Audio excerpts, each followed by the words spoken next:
그 다음에 이제 두 번째, 얘도 1단원에 관련한 내용인데요. 운동화 끈기기라는 게 있어요. 이거는 실제로 지금 1학년 친구예요. 이거는 1학년 친구랑 활동을 한 내용을 그대로 저희가 사진으로 이렇게 찍어가지고 지금 보여드리는 건데요. 이건 수업을 하실 때 저희 지금 이 활동 수학은요. 아이들의 준비물에 색연필이 꼭 있어야 돼요. 색연필. 근데 아이들이 준비시키시면 안 갖고 오죠. 그러니까 선생님들이 한 색연필 한 2벌 정도만 있으시면 한 반에 애들이 막 20명 되는 건 아니시니까 색연필 놓고 그리고 이제 애들끼리 가운데 모아놓고 예쁘게 색칠을 하게끔 해주세요. 그래서 운동화 끈기기는 제일 먼저 하셔야 될 게 색칠부터 하시는 거예요. 근데 저도 뭐 이런 뭐 심리치료나 이런 건 잘 모르지만 아이들이 색을 칠할 때요. 이렇게 진하게 칠하는 애들이 있고요. 연하게 이렇게 막 칠하는 애들이 있대요. 그런데 그게 어렸을 때부터 색은 진하고 선명하게 칠할 수 있는 훈련을 해주시는 게 굉장히 좋대요. 그게 나중에 아이들이 컸을 때 자기의 의사표현 능력도 거기에서 다 반영이 된다고 그러더라고요. 그래서 왜 성인들도 보면 성격 우리가 되게 저분은 되게 성격이 법 없이도 살 것 같고 되게 막 물러 이런 분들 색칠시켜 보면요. 100% 다 흐리게 스케치하듯이 색칠하세요. 그래서 그게 자기의 의사표현이나 뭐 이런 거를 하실 때에도 굉장히 어렸을 때부터 그 색감 훈련이 굉장히 중요하다고 얘기를 하더라고요. 근데 이 친구는 굉장히 선명하죠. 생긴 건 여리여리한데 자기 강단이 엄청 뚜렷한 친구예요, 이 친구가. 그래서 얘 같은 경우 이렇게 색칠을 먼저 다 시키시는 거예요. 근데 색칠을 이제 시키실 때 선생님들 제가 그거 다 오렸어요. 선생님들은 이제 저의 손길을 다 느끼시는 거예요.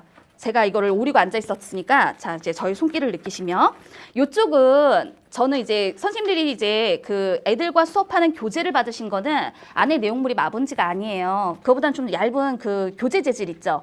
그러다 보니까 실제로 활동을 하실 때 솔직히 말씀드리면 그 종이를 가지고 활동하시기는 좀 힘드세요. 그래서 뭘 해주셔야 되죠? 두꺼운 도화지.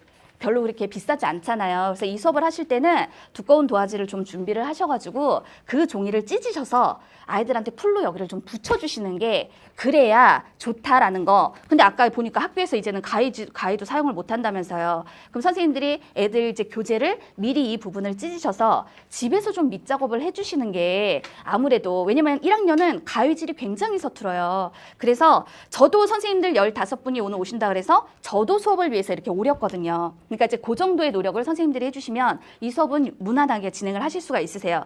그래서 마분지에다가 그 이제 얇은 종이를 교재에 있는 종이를 찢어서 좀 붙이셔서 밑작업으로 오리는 것까지만 선생님들이 딱 해주셔서 수업 시간에 들고 가시는 거죠. 그럼 애들이 이제 9가지 수를 다 배웠어요.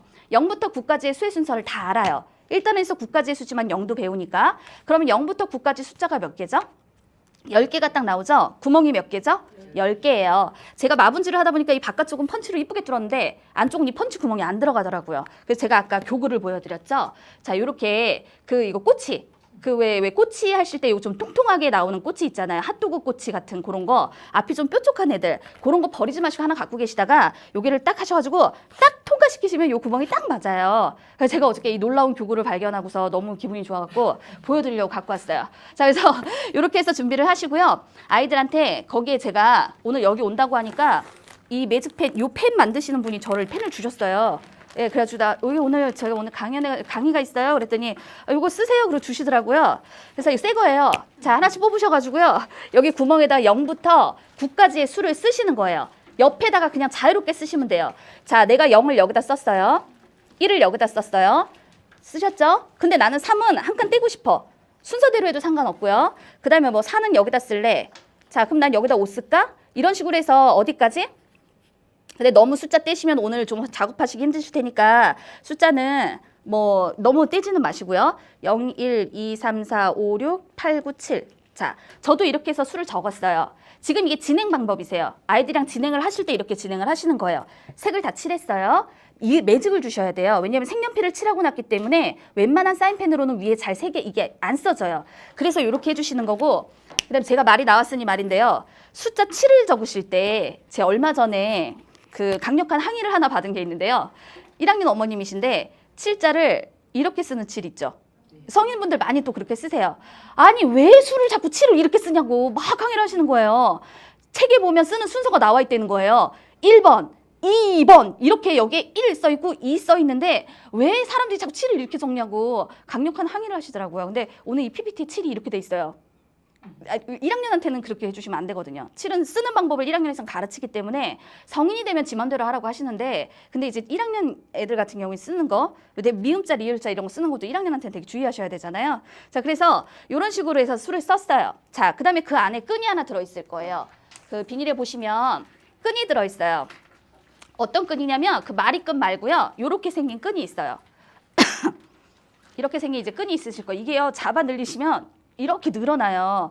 그래서 이게 한 4명 정도 쓸 수 있는 분량이세요. 이 선 길이가. 그래서 이렇게 늘리신 다음에 선을 4개로 똑같이 등분을 하시는 거예요. 그래서 제가 2개씩 봉투에 넣어놨는데 그래서 한 4명 정도 쓰실 수 있는 끈 길이가 나오시거든요. 그래서 나중에 잘라 쓰시고요. 이게 나중에 끈을 준비해서 쓰세요 하면은 끈을 구하기 힘드셔가지고 선생님들이 못 쓰시는 경우가 있는데 이 끈은요, 집에 있는 털실을 쓰셔도 되고요. 그냥 실을 쓰셔도 되고요. 어떤 끈을 쓰셔도 상관없어요. 버리는 운동화에 진짜 운동화 끈을 가지고 쓰셔도 상관없고요. 아니면 우리 왜 공예들 이런 거 많이 하시니까 왜 이거 가죽 목걸이 만들 때 가죽줄 비슷한 뭐 그런 거 있잖아요. 그런 거 쓰셔도 괜찮아요. 그래서 자, 우리는 그냥 끈 지금 자르지 않은 상태에서 할게요. 하고 난 다음에 애들한테 얘기해요. 야, 뒤에서 앞으로 올 거야. 이게 앞이고요. 얘가 뒤에요. 그래서 얘들아, 뒤에서 앞으로 올 거야. 그런데 수의 순서대로 갈 거다. 어디서부터 갈 거냐면 0부터 9까지 갈 거야. 자, 뒤에서부터. 그럼 본인들의 뒤에서부터 0을 찾아서 0을 끈을 깨시는 거예요. 오셨죠? 그럼 그 다음에는 앞에서 뒤로 들어가는 거죠? 이건 얘기 안 해도 애들 다 알아요. 그럼 0이죠. 그 다음에 1로 가세요. 자, 그 다음에 어디로 가셔야 돼요? 2로 가셔야죠? 2 가세요. 해서 어디까지? 9까지 완성을 하시는 거예요. 뭔지 아시겠죠? 자, 그래서 0부터 9까지 수의 순서대로 이걸 꿰기를 하시는데 자, 한 번만 하고 끝날까요? 아니죠. 왜냐면 애들마다 수를 쓴 위치가 달라요. 이게 그래서 애초에 인쇄물로 0, 1, 2, 3, 4, 5, 6, 7, 8, 9가 안 나오고 우리가 애들 보고 쓰라고 하는 이유는요. 어머, 이렇게 셌구나. 애들 거 서로 비교해줘요. 자, 끈을 끓르게 시키세요. 아이들 보고 끓으라고 하세요. 끓르게 시킨 다음에 바꿔. 이제 니네가 이렇게 만들었던 0에서 9까지 바꿔. 해서 바꾸고 난 다음에 해주는 거예요. 우리 애들이 지금 4명이면 애들이 4번의 연습을 할 수 있어요. 근데 그렇게 하니까 0부터 9까지만 하니까 너무 반복된 패턴이잖아요. 재미가 없어요. 그럼 이번에는 애들 보고 0에서 2씩 커지는 수만 꿰기를 할 거야 라고 시켜요. 그러면 뒤에서부터 왔으니까 0을 하죠. 그 다음에 어디로 꿰야 되죠? 2를 꿰야죠. 그 다음에 어디로 들어와야죠? 4로 와야죠. 그 다음에 어디로 와야죠? 8로 와야죠. 6, 8 이렇게 해서 와야 되는 거죠. 해서 2씩 커지는 형태로 끈깨기를 하실 수가 있어요. 띄어세기 개념으로. 그래서 그 단원안에 해당되는 내용으로 모든 걸 다 하실 수 있는 거예요. 그런데 이거 이렇게 하고 나서 애들이 나중에 버리잖아요. 쓸모가 없으니까. 그럼 나는 모아놨다가 3단원에서 뭐 하시냐면 덧셈과 뺄셈에서 쓰실 수 있어요. 뭘 할 수 있냐면 끈을 그대로 주고 난 다음에 선생님이 부르는 연산식에 알맞은 답을 찾아 구멍을 꿰기를 할 거야. 그러면 자, 이것도 역시 방법은 뒤에서부터 앞으로 올 거야. 물론 얘는 9까지밖에 없기 때문에 더하거나 뺐을 때 9의 범위 안에서 이뤄지는 애들만 할 수 있어요. 그게 3단원 덧셈과 뺄셈의 목표잖아요. 3단원의 덧셈과 뺄셈은 10이 넘어가는 애들이 안 나와요. 아시죠? 그 안의 범위 내에서 다 하실 수 있다는 얘기예요. 그래서 이걸 버리지 말고 다시 모아놓으셨다가 3단원 덧셈과 뺄셈에서 내가 오늘 뭔가를 해줘야 돼. 시간이 좀 남아. 그럴 때 또 해주시는 거예요. 자, 부르는 거죠. 0 더하기 1. 그럼 애들이 어디로 껴야죠? 1, 첫 번째 단추가 1로 껴져야 되는 거예요. 그래서 뒤에서부터 앞으로 1, 이런 식으로 들어와야 되는 거죠. 이해되셨죠? 4 더하기 5, 어디로 가야죠? 9로 가야 돼요. 그럼 저는 9가 여기 있기 때문에 9로 이렇게 들어갈 거예요. 무슨 말인지 아시겠죠? 그럼 선생님은 질문하실 때 의도적으로 뭐가 나오게끔 답이 0부터 9까지가 나올 수 있도록 의도적으로 문제를 내셔야 돼요. 무슨 말인지 아시겠나요?